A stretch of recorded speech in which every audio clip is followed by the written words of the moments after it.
Hey everybody, it's Tommy Canaligan. Welcome to Before the Lights podcast, the show to find out how those in sports, music, and entertainment made their mark.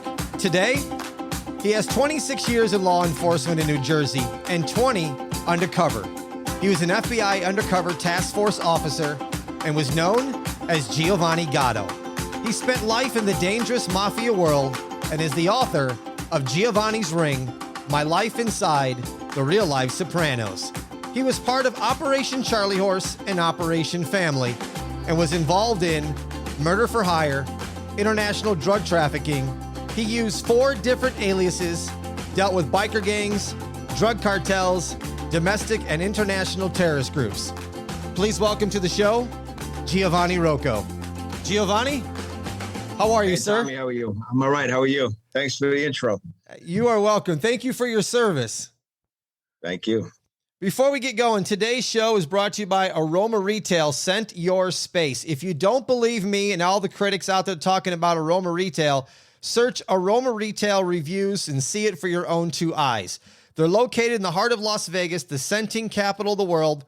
All their products are assembled here in Vegas and shipped within 24 hours, and they ship all over the world. Go to the show notes or to the website, beforethelightspod.com. Go to the sponsor page and click on the Aroma Retail logo to get a special link, and then use the code LIGHTS10. That's LIGHTS10 to get 10% off of your entire order. With over 80 fragrances, you can get your house to smell like the Mirage Casino's Tropical Cocoa Mango. Mine smells like Mandalay Bay's Coconut Spice. They have a mood collection that includes confidence, happiness, meditation, and maybe you want your kitchen to smell like a pastry shop. Aroma Retail can take care of all of that. Giovanni, born and raised in New Jersey. As a child, I understand you remember fruit trucks coming by with an Italian guy selling like peaches and apples. Talk about that. I do. It's crazy, right? I feel like I'm an old timer, but I'm not that old. But that's how Bayonne was growing up. I remember playing in the street. You know, you could play in the middle of the street like stickball, and the truck would come by and you knew, and you heard the guy yelling, peaches, peaches, fresh fruit. You knew you had to run home. The game stopped. Everybody ran home to go run home to see what your mom wanted, you know, and then she sent you back out. And it really was. It was truly. And years later, I saw it on a Bronx Tale. I was like, oh, my God, you know, it's the same damn thing, right? And that's how it was. Bayonne was like that. It's very Brooklyn-esque. And everybody looked out for each other in the neighborhood. Everybody, you know, it took a village, and it did. With me, it took more than a village to raise me because I was a problem child.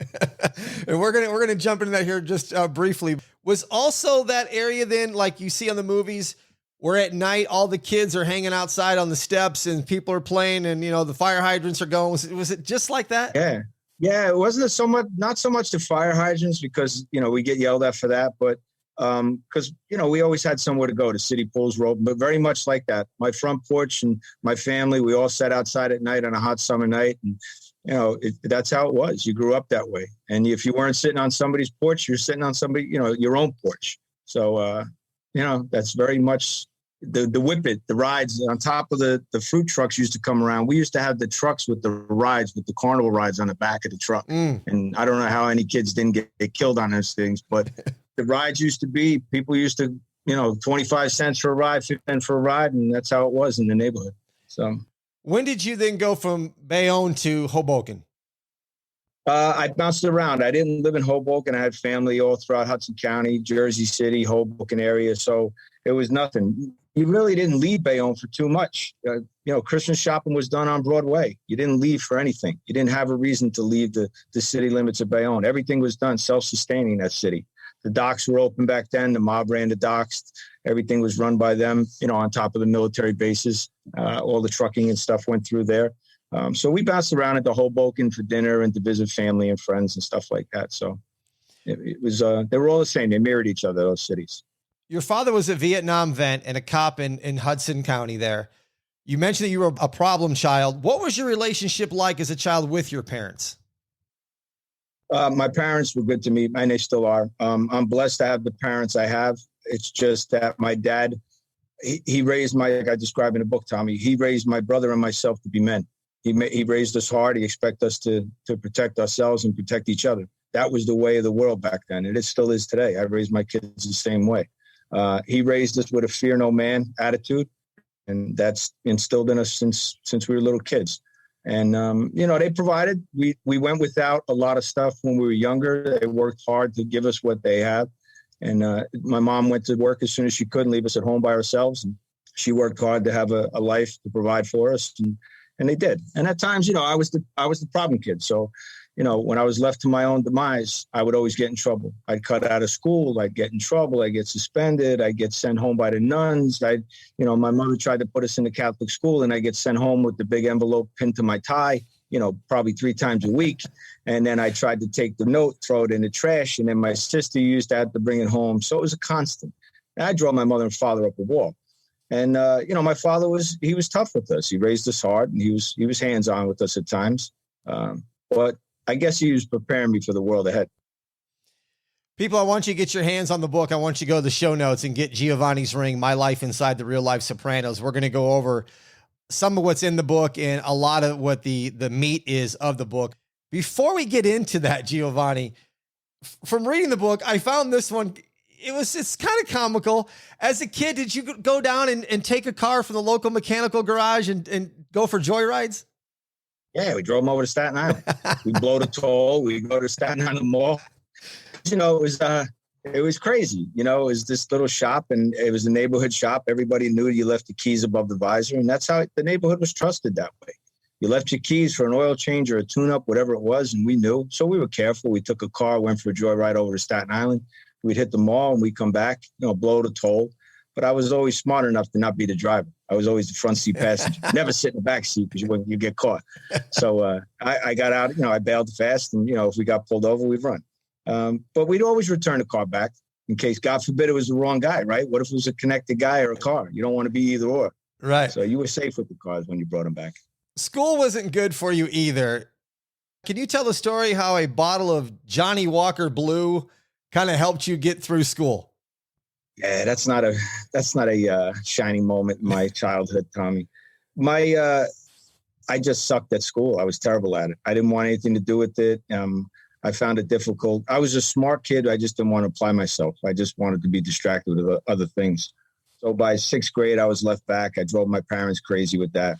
And then again, once I hit high school, it was on. I hung out with all the wrong kids. I was getting suspended. I almost got evicted from the school altogether, exiled from it.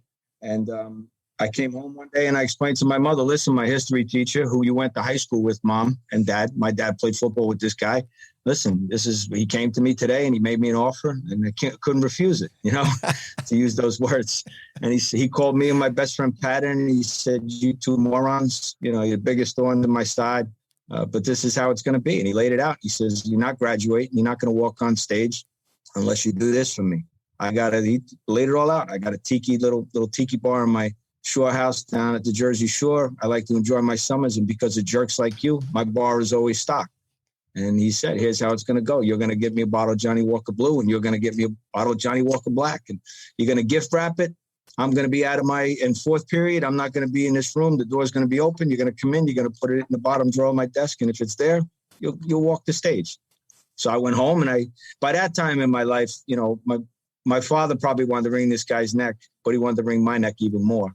And my mother just to get me out of high school was like, all right, I'll do it, So she got the bottle and it wasn't my shining moment, but it got me through. 12 years old, you saw your father take down a wanted man on the way home from a movie. Giovanni, how did this inspire you to maybe get into law enforcement? That was it. I mean, before that, I saw the dark side of cops. I saw them interact with each other, always getting drunk and beating each other up in my house or at an event someplace. So I kind of shied away from all of that. But then coming home from the Raiders of the Lost Ark, I was leaving. We were driving along Jersey City Highway, and on the side of the road is a guy's hitchhiking, and he wound up being a convicted felon who was wanted for multiple armed robberies. And my father recognized him on the side of the road and decided to pull over a cruiser and tell the cop who he was. And, he said, all right, I'm going to jump out and collar this guy up real quick. And that was it. I watched him do that from the back of the 76 Impala. I watched through the back window and I watched him chase this guy. The guy tried to run, but I think back then it was a little different. I think they drew their guns on him, took the guy down. He went without a fight. And that was it. I went to the precinct. We sat outside the precinct in a Chevy while he processed the guy real quick and came out. And that was it. That was the moment I knew. I was always a good kid inside. Playing cops and robbers, I was always a good guy. I was always a cop.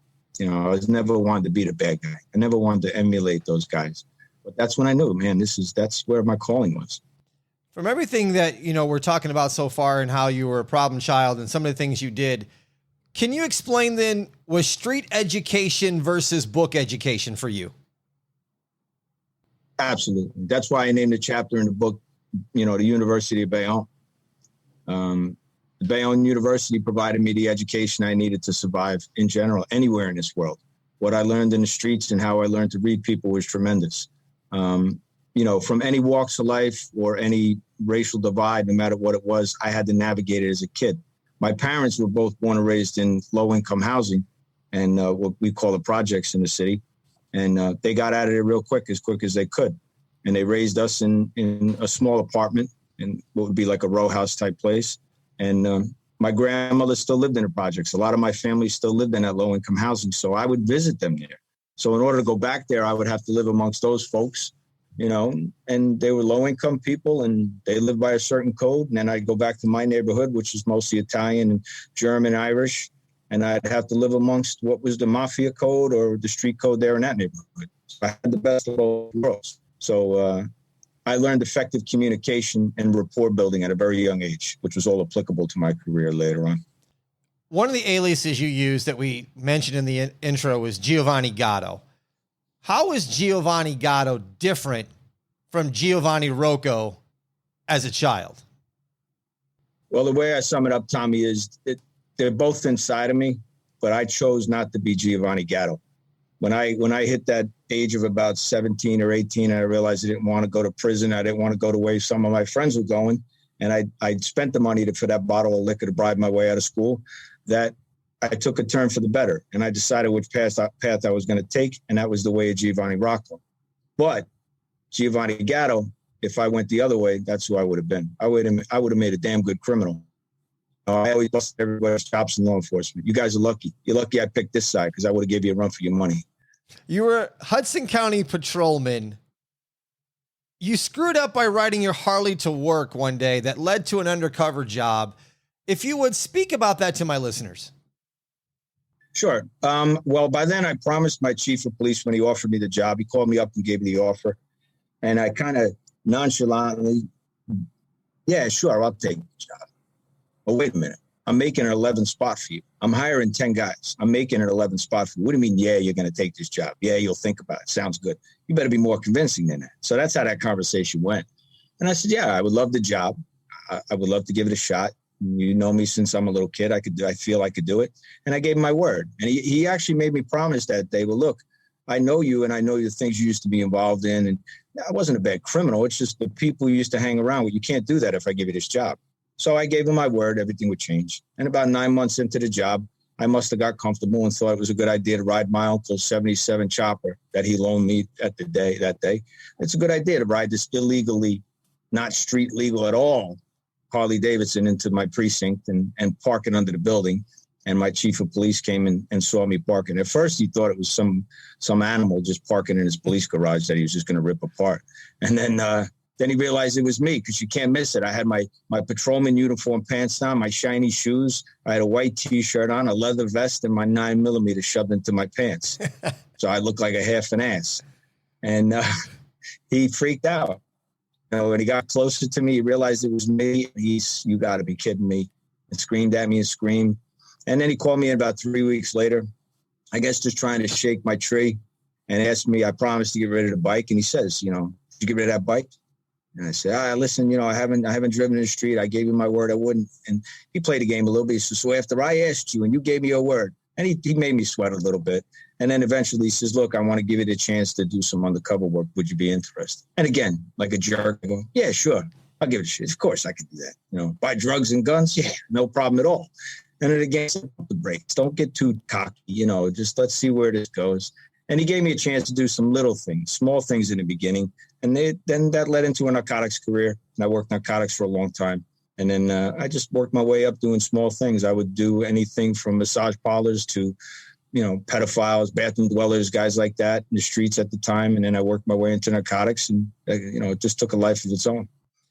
I've done a few number of interviews with former FBI guys and a former couple guys that have been involved into the organized crime area. And my listeners that may be new to this, I think there's still a perception out there that the mob is about killing people, when actually, Giovanni, you can probably relate to this more than anybody. The mob is all about money. Correct. It's all about money. It's driven by greed, as any underworld organization, anything is. The underworld is driven by money and greed.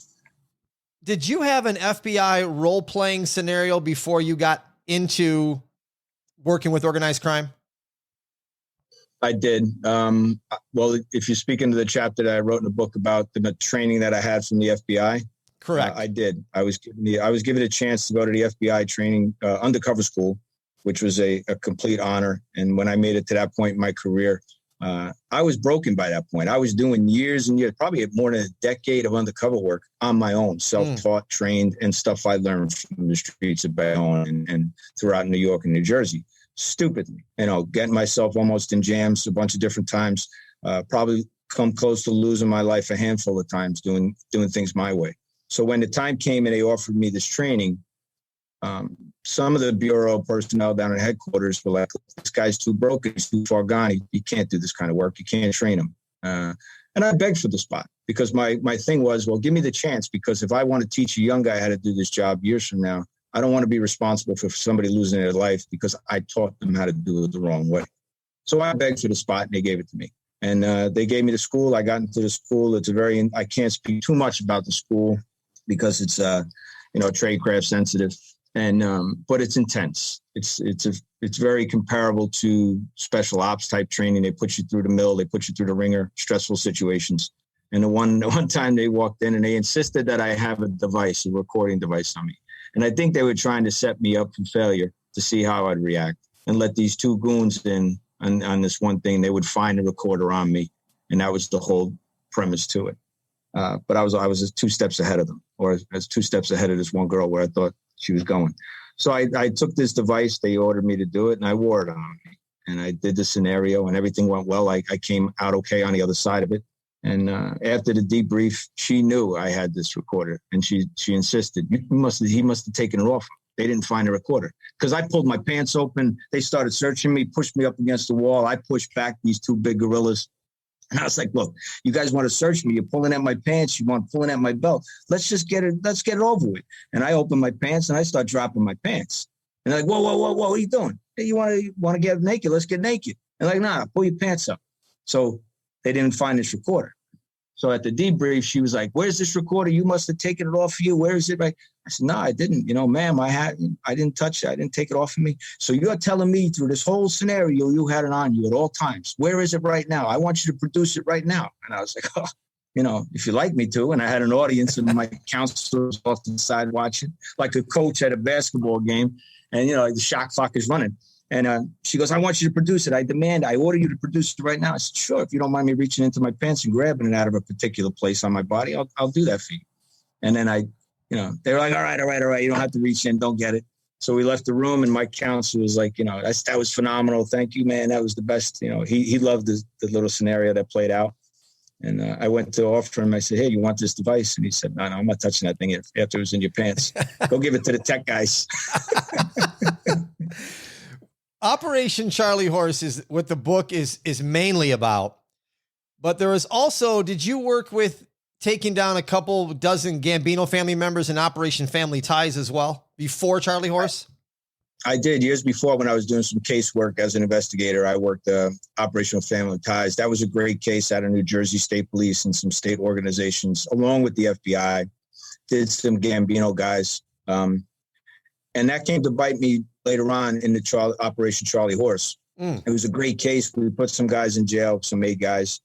And along the way, Kyle Ragusa was one of those guys that got swept up in the state case. And then years later, he resurfaced in Operation Charlie Horse in one of the meetings that I was in.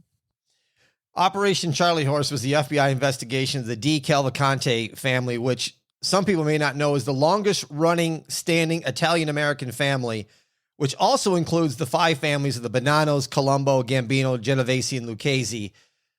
Capo Charlie Stango, who lived in Henderson, Nevada, he moved from New Jersey. What did Charlie mean when he said to you on your first phone call, "You're going to fly my flag"?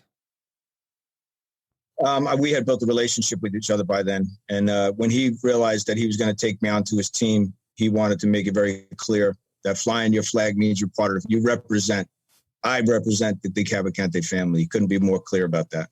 And he said, well, no matter where you go from this point on, you represent me, but more importantly, you represent this family, and you're going to fly the flag. So now what that means is, and then he broke it down step by step. When you go to a meeting and you meet a guy, you meet this guy, Tommy, before you even have a conversation with Tommy, you stick our flag in the dirt, you tell Tommy who you are and who you're with. So that gives you status. It gave me status immediately. The fact that I can say I'm with Charlie Stango and I'm with the Cavalcantes, I might not be a made guy, but I'm with them. That gives me a level of protection in that world, in La Cosa Nostra. And so that was it. And once he started telling me that and he allowed me to fly the flag, I can conduct my business that I was doing myself. But then it was also, he was putting me into places. From that point on, it was like on steroids. He would call me up every day, go see this guy, go see this guy, go down, go over here, go see this guy. And it was constant. Because again, money drives the train, right? So any meeting he puts me in on top of me doing my regular things that I'm already doing with guys in the street, on top of my regular meetings, I have to now go where Charlie, I have to drop everything I'm doing and go to a meeting on Charlie's behalf. You had like a father-son relationship with Charlie. How did you handle feelings of affection towards Charlie and his girlfriend, Patty, but also do your job? That was a tough one, Tommy. This was one of the hardest cases where it was the longest undercover I did. But we're trained to maintain composure. We're trained to be effective analysis. And, we analyze everything. But along the way, when we're trying to do that, you can't help but being a human inside of you comes out. When people start to say they feel for you and they care for you, you got to understand, when I met his girlfriend or his wife, she did not like me. She didn't want anything to do with me. She didn't trust me at that point. They had information that cops were trying to take a shot at them. Law enforcement was looking at them, maybe possibly trying to infiltrate them. So she wanted nothing to do with me. Charlie had a dream about me one night. He wanted nothing to do with me at some point. So they made their way back around to trusting me and brought me into their little circle. And then I would say a 9-month period, you're talking, these relationships just built into a family relation, a love. They would begin to tell you and trust you and have you in their home and, offer to sleep at their house. Don't sleep at a hotel. You're out on the strip. Why you want to stay on the strip? Come stay here. We got all these extra bedrooms, So that's the level when you start to realize that people genuinely feel for you, and then they were looking out for you. But they would always do things along the way. They would always make a point to tell me something that reminded me of, of how chaotic he can be. Or, he is a sociopath. Charlie is a sociopath to some level. I mean, when you can commit murder and not worry about it and want to do it all over again, time after time, that's a guy you got to stay in your lane with him. Mm-hmm. One false step and you're out of good graces. Being an FBI Undercover Task Force Officer, how important is it for you to trust your gut when you may be feeling something different? Your gut's everything, right? Your gut's. Mm-hmm. I always went with my gut from day one. As a kid, I was taught to trust my gut. My father taught me that. If it doesn't feel right, you figure out a way to walk away. Sometimes you can't walk away, but that's when you start using the skills that you're given and you're taught. Effective communication comes in. You have to be perceptive. You need to see 5 steps ahead of where this guy's going. I'm trained to watch your body language. I'm trained to watch your eyes, the way you talk. And if you're being deceptive, it's the art of deception is what undercover work is, right? It is an art of deception. And if you're being deceptive with me, I have to be able to read your eyes. So a psychologist teaches these skills and you kind of learn along the way. I used to do a lot of research on my own about that. I was taught a lot as a homicide detective, how to do interrogations, the art of interrogation. And it's similar, the way somebody's eyes move, the way their body changes, somebody's hands when you're talking to them. And that kind of gauges where if I can turn it up, if I need to be the guy in control, or if I need to step this up a little bit and look a little more street and a little more gangster, or do I need to step it down and play more of a victim role or I got about, if I'm dealing with a made guy who's got his button already, or he's a captain or higher, then I need to bow down to this guy. I need to kiss his feet. And that's playing a part of a victim. So you need to know when to do that. What is the fear then of being undercover with organized crime?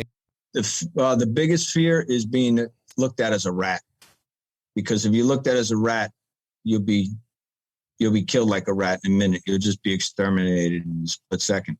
If you tick the wrong guy off or say the wrong thing, you step out of bounds and speak out of line, that'll get you clipped in that world. So it's walking on eggshells. Mm-hmm. Even when I was given the juice that I had, eventually I ran my own crew. And even then, guys look up to you. And there's the jealousy. You're looked at by a guy like Charlie, and his own son was under me. So how does that make that at that point in the case, his son is reporting to me? Why am I not reporting to Charlie's son? So how does that leave his son looking at me? Everything you do, people are looking at you. Every act you're doing. One night I had one of my guys want to do an armed robbery. And in the criminal world, it made sense to go and rob this place. Masks are there, the guns are in the trunk. Let's go do this. But I can't say, yeah, sure, that's a good idea. That's a great idea. Let's go make some money. I have to talk them down from that. So it's moments like that. You're constantly on. The adrenaline is just like a drug. And the level of adrenaline that's rushing through your body. When you come home every day, it's like you ran a 5K every day.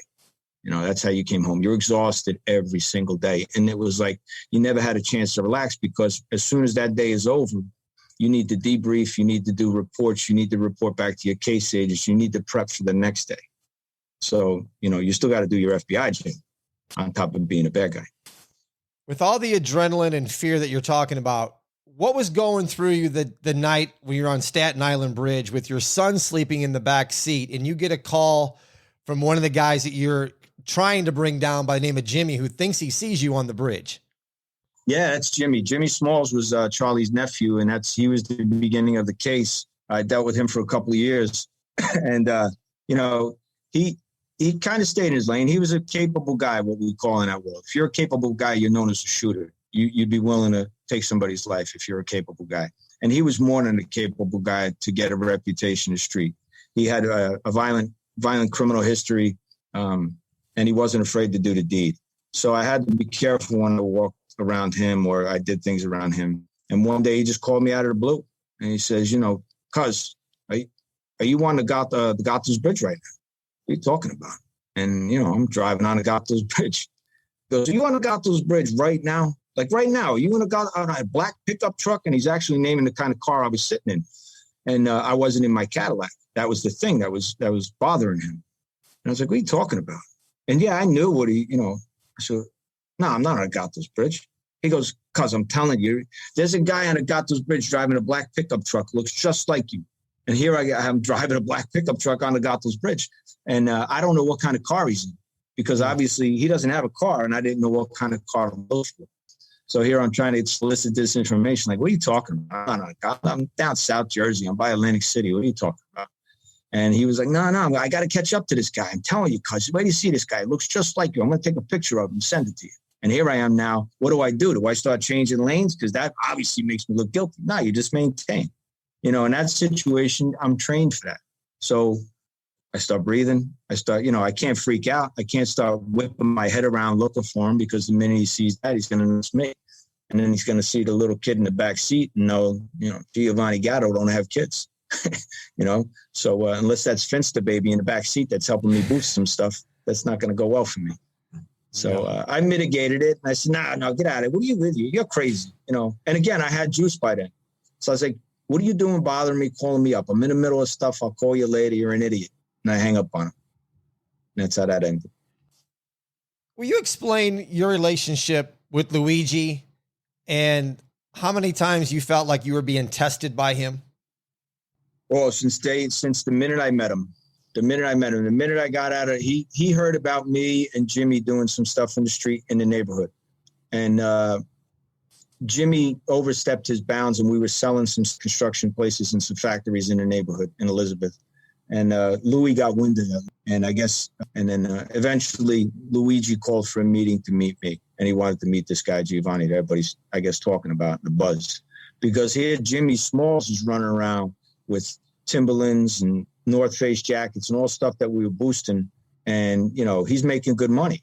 And then all of a sudden, this schlep is making solid money. And where's he getting this from? So Luigi wanted to meet me and obviously to put his hooks into me.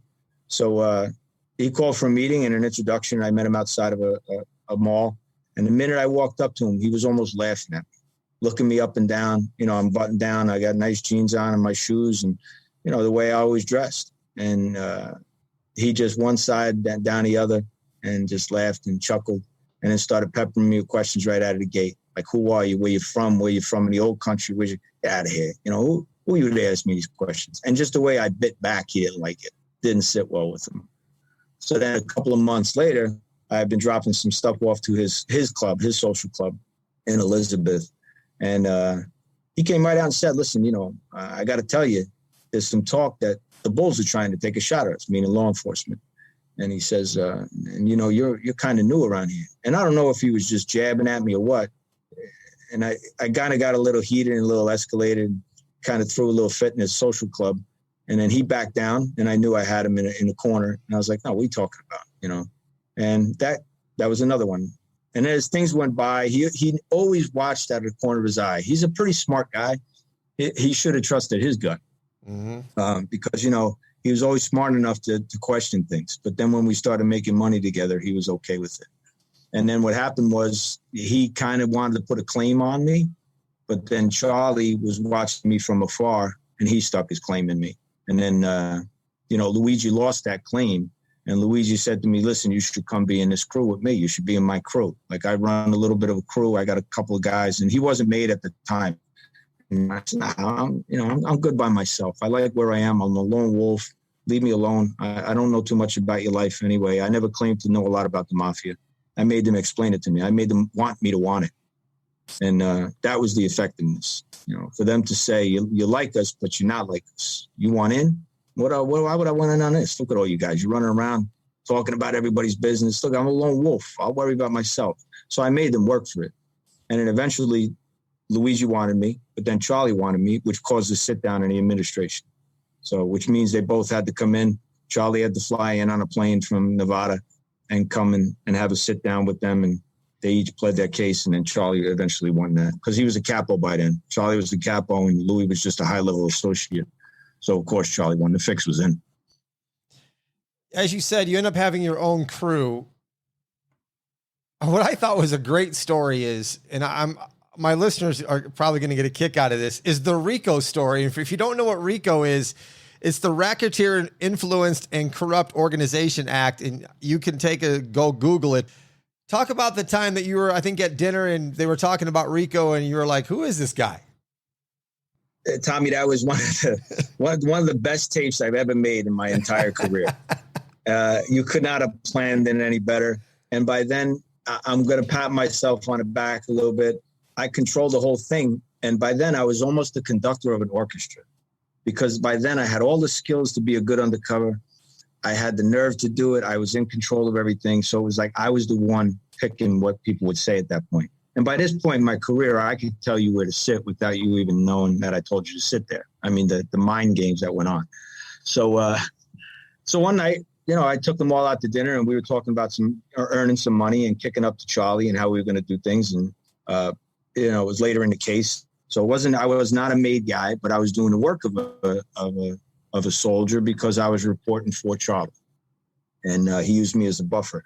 So we're sitting there eating dinner and everybody's talking and I'm letting them have their conversations and they chatting away. And I'm recording everything with my devices. And I start hearing about this RICO. And I know they're talking about the federal law, RICO. Mm-hmm. And I hear RICO. And I'm sitting there and I'm starting to get agita and I'm starting to change my body language and I'm starting to get a little annoyed. And finally I just, you know, slam my hands down the table and I kind of, well, you know, not for nothing. What's with this effing guy RICO? You know, like who is this guy RICO? And they all like, stop. I said, you know, I don't like what I'm hearing here. You know, everybody's talking about RICO this, RICO that. It's one guy you're talking about. Who's afraid of some Spanish guy named RICO? And why are you all cowards? I got cowards in my crew here. What's going on? And they all just panicked. And they all looked at me with like deer in headlights. And finally, it was Charlie's son. And he says, no, Cougine. No. And he laughs at me. He goes, no, listen, cuz, Rico's not a guy. Rico's a thing. Rico's a charge. What are you talking about? He goes, no, it's like a federal charge, racketeering. He breaks it all down. So him and another guy in my crew, they start now tag teaming, breaking down what Rico is. No, it's a federal charge. And the one guy, older guy, he goes, now what? And this guy, Mickey, he goes, what they do is what we're doing. Like me with the drugs and the trucking and this guy with the swag and this guy with this, everything we're doing and making money for you. And then you're kicking up to Charlie and it's going up the ladder. You know, that's a Rico. That's a charge. What? What is this? When did this come about? And they explained to me, it's been around forever. And this is what I'm talking about. The government's going to pin all of us down. They can put all of us in jail just for sitting here talking about stuff. I said, wow, really? That's something. All right. So you know what? You all got to be careful from now on. I said, we can't bother. You got to look out for that. And I look at Anthony. I go, we got to look out for Daddy. This going to really put Daddy in jail? And he says, yeah, Daddy can go to jail for this all the way out in Nevada. They'll go get him. I said, all right, no more of this. You guys got to be really careful in the street. From now on, I want to know everything you guys are doing. And that was it. So I made a beautiful tape. I always wished it went to trial so I could play that tape. The relationship with you and Charlie and Luigi, it just didn't get better. It got worse. And he finally ordered you to have him whacked. The murder was planned. The RICO was filed. 10 arrests were made along with Charlie. What were your feelings when he was arrested and sentenced? They were mixed, you know, because again, that human side of me came out. That side of it wasn't for what Charlie did, because I know Charlie wanted me to murder Louis, and you know, the family, the administration wanted. I was doing the hit on behalf of the administration. It was all sanctioned and approved through the crime family. So it wasn't just that Charlie lost his cool and decided to kill this guy, but it was the effects of when the warrants came down and the doors were getting kicked in. These are doors that I went in. These are doors that I sat in houses and had dinner and enjoyed, you know, time with kids. And I knew the kids, and I came to know these people's wives and their family members. Those are the people I thought of, not the guys in the crew. These guys are criminals. They're getting put away or they're getting locked up because they broke the law. This is the name of the game. You know, I didn't put these charges on you. You did this to yourself. I'm doing and it goes back to the cops and robbers, right? It's a game of cops and robbers. And I didn't choose to target them. This is the way the case went. But it was the family members. You know, at the time, one of my guys, it was actually Charlie's grandson, had been attacked by a pit bull and was laying in a hospital. And, you know, I really had feelings for him. I was looking out for him, and I was, you know, making sure he had things that he needed in there, and making sure his father was looking out for him, making sure his grandfather was looking out for him. So it's the people like that I felt, you know, these are the people I'm betraying. These are the people I'm going to let down. And it weighs heavy on your heart. And then, you know, the Patties and the Charlies and the Anthonys, Whitey, his son, telling me how much they care for me, how much they love me. You know, that's a kick in the stomach. It's a kick in the teeth after it's all said and done. So that weighed heavy. But this is the mental side of it, right? This is what you have to deal with that as an undercover. You know, this is the trauma. It's a certain amount of trauma that you go through on a daily basis. And when it all comes to an end, you're living this life. And now all of a sudden you're just unplugged. And, you know, that's it. You're unplugged, the lights go out, and that's case over. Now what? Now what? I'm supposed to move to a different case? I'm just supposed to forget about these people or forget about whatnot. You know, that's a hard thing to do. Anybody that says to you it doesn't bother them, I think they'd be lying. Or they themselves, if they're an undercover, shouldn't be an undercover because they might be a sociopath themselves. Shedding Giovanni Gatto, was there PTSD that came with that? And what kind of mental state did you have to come out of? Yeah, there was some PTSD I collected along the way. I mean, I collected a lot of PTSD in my career, but this was this just was the cherry on top for all that stuff coming back. It was the anger of the arrest coming down, the anger of not being operational anymore. What do I do with myself now? You know, you got to remember, since I bought that bottle of liquor and I graduated high school, I didn't know where my life was going to go. This is all I knew. You know, what am I supposed to do now? Become a librarian? What am I supposed to do? Go get a job at Home Depot? So these are the things when I realized my life was really, you know, affected by this case. And these are all things that the trauma I put my family through, the soccer games that I put my family through when I almost bumped into guys. You know, the fact that there's a transference of trauma that occurs. When somebody suffers a certain amount of PTSD, well, there's transference of trauma that goes to your family. And I didn't learn that until afterwards. Now I'm an expert on it because I lived it and I know what it's like. But knowing that the trauma, and now I have the guilt of putting that trauma on my wife and my kids and myself. So yeah, it all takes its toll on you, but it's how you deal with it. Now I'm taught the lessons and the techniques and the tools to mitigate the trauma. Took me a while. The whole relocation process was not fun. And that was it. I never went back to work. I never did another operation. I probably had 10 years of service left in me to do at least. You know, I'd do this job till the cows came home, till the day I died. I love this job so much. But that was the end of it. So, so I had to pick the pieces up and now go to work rebuilding my family. Giovanni, you spent over 3 years on this case. How did you ever know if you were doing your job well enough? Well, because I knew by that point I was a seasoned cop, I was a seasoned investigator and a seasoned undercover. So I knew the case I was building. You know, I knew the tapes I was making, you know, thousands of tapes, hundreds of hours, whatever it is at the end. I knew the stuff that I had collected on these guys, just the intelligence alone that I provided to the government on the inner workings of the mafia was all tremendous to them. It was all to let them know where they are today, to let them know they're still out there doing their thing. So, you know, I knew I was doing my job. Your life after the operation was assessed as the worst FBI risk assessment out there. Patty had moved close to you. Luigi was still in your area. How difficult was this now that the operation was over, but you're still in harm's way right by where you're living with your own family?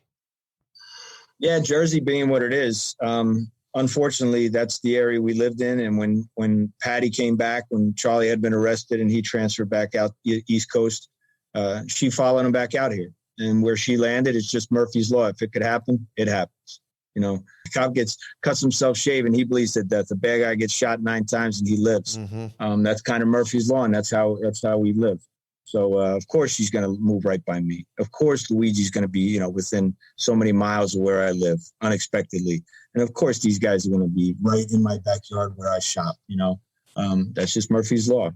So we thought I could mitigate it for a while, but then quickly realized there's no way I can. There's no way I can even leave my house by myself, let alone with my family, and try to live a normal life. With all that happening, what made you tell this story now in print? I think it was the right time. I never intended to write a book. It was always the psychologist. Every 6 months, I had to go for a checkup from the neck up in order to operate as an undercover. And those are the people. The psychologists say, listen, you know, this is your average undercover's file is, you know, 2 inches thick. And here's yours, it's like 6 inches. You got a whole career. I hope you're going to write a book when you retire. They would always say that to me. And that used to really make me mad. And I go, what do you think? I'm narcissistic? You think I'm some kind of, you know, I want to go out here and tell these stories? But yeah, it was important for me to share this because of what you spoke of before, the mental trauma. I see the job of any first responder as a stressful job. And then I realized the importance of sharing the story and how I mitigate trauma and the stress and how I handled it is important. But it's also important for the public to know that I'm not the first to do this, nor am I the last. There's men and women out there in the military and in law enforcement doing this job every day. And they're risking their lives every single day. Every day they go out there, you know, it's a huge risk, not maybe possibly never coming home. And it's important to tell their stories. They can't tell the story. So for me to tell the story was the right time. I met my co-author, Doug Schofield, along the way. And he was the one that said, look, if you ever decide to do it, and I blew him off initially. I was like, yeah, thanks, buddy. But, you know, I know you write 5 other books, but thank you anyway. I tell you what, I'll make you a promise. I'm a man of my word. If I ever decide to write a book, you'll be the first guy I call, you know, and I blew him off. And then I met him again. And what happened was he and I built a relationship and we stayed in touch. And then he kept saying, look, if you ever decide to do this. And I was like, I don't know. I got all these notes. He goes, notes? What notes? I said, I had a psychologist I was seeing after the job came. He told me write everything down. You know, it's therapeutic. He said, you got notebooks. Let me see them. And then basically I showed him this, you know, series, a stack of 5 subject notebooks. And he was like, the story's here. It's written. All you got to do is clean it up and put it out there, share it. So that's why it was because of him. That's why I did it. It's a fabulous book, listeners. I'm telling you, you got to get your hands on it. You were also as Giovanni Gatto, but being Giovanni Rocco as well with your family and your wife and your children. You talked about a soccer situation, which listeners read the book. You can get that story there. My question is, did you ever like walk into a restaurant to meet your family as Giovanni Rocco and see somebody in there that was in the life from Giovanni Gatto and just turn around and have to walk right back out? I was lucky that I didn't. Unfortunately, like you said, in that soccer situation, they found me unexpectedly, bumped into some people, but I never walked into a restaurant and saw guys sitting there. But my head was always on a swivel. You know, I would walk in, and I still do it to this day. I'm trained to assess any situation. I don't walk into any building. I don't walk into a restaurant without scanning. You know, it's almost obscene, the photographic memory I have, you know, and you're trained for this. Like I could tell you, you know, I walk in, I look in a room, and I turn around, I could tell you what color shirt you were wearing, what color headphones you had on, you know, you're trained to remember these things. So if I walk into a room, the first thing I'm doing is scanning. If it doesn't look right, I'm turning around and walking out. I never had to have that situation, though, where I left. My wife and I had planned for it, though, because, again, she was law enforcement, so was I. She was putting bad guys away for, you know, sex crimes and narcotics, and here I am doing my thing. And she worked undercover work for a short period of time, so we had a plan of action. We said, look, you know, here's the plan. If I ever walk away, don't yell, where are you going? You know, it's always, I'll catch up with you when I see you, you know. Mm-hmm. Would you do it again knowing what you know now and what your family went through? It's painful to say this. At times people look at me crazy, but I would do every bit of it all over again because it brought me to where I am today.